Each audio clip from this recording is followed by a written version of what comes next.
All right, it is time for our What's It Worth segment with Jeffrey Hess of Old Northeast Jewelers. Hi, I'm Jeffrey Hess with Old Northeast Jewelers. I'm the guy that writes the column every Sunday in the newspaper called What's It Worth? And today we're going to do What's It Worth? Talking about opals. Opals are probably one of the most misunderstood gemstones in the world, and for good reason. They are mined by the metric ton in Australia, and they are affordable. You can buy them for a few dollars, and they get up to be worth tens of thousands of dollars. So we're going to show you 4 distinct different examples of opal. First, we're going to start off with what you see in a department store. This is a very whitish opal, very little play of color. And play of color is a term the industry uses for how bright the colors are, how varied the colors are, how they jump out at you. Sometimes they're little bitty pinpoints that jump out. Sometimes they're big flashes of color that jump out. This is called the cabochon cut, which is kind of curved on the top. And this is very, very inexpensive. You could buy these in the department stores mounted in silver for $20 or $30 or $40, mounted in gold for a couple of $100, $300, but the resale value is very, very little. Next, we're going to show you what is called a jelly opal. Now, jelly opals are pretty much just what the name says. They look like they're suspended in jelly. A little more desirable. Sometimes they have a good play of color, but not the best. But they're cool. When they're really, really big sizes, sometimes they can be worth a lot of money. But the resale value of this, again, is probably in the $10 to $50 range. It doesn't bring a lot of money if you go to sell it. Now, this is kind of what you're looking for here in the world of opal. That's called a black opal.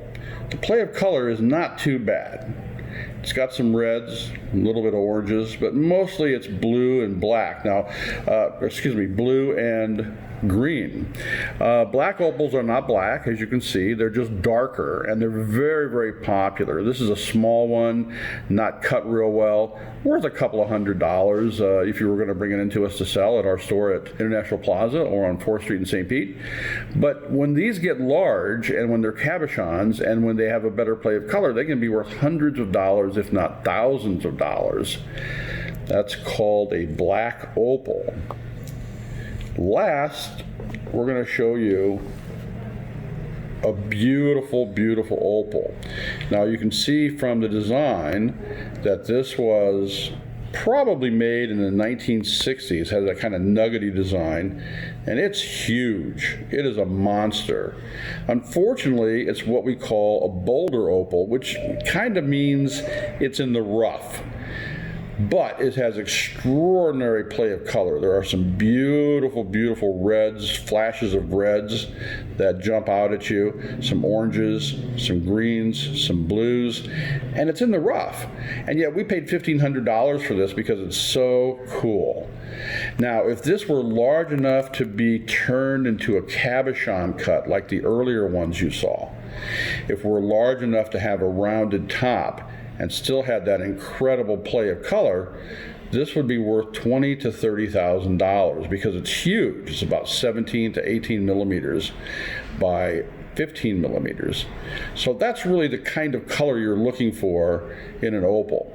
Red is the dominant color, orange is the next most popular color, and then you get into the greens and the blues and all kinds of other colors.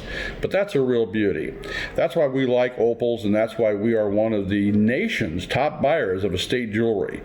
If you have estate jewelry and you don't give us a shot at one of our stores, you are making a huge mistake, if I do say so myself.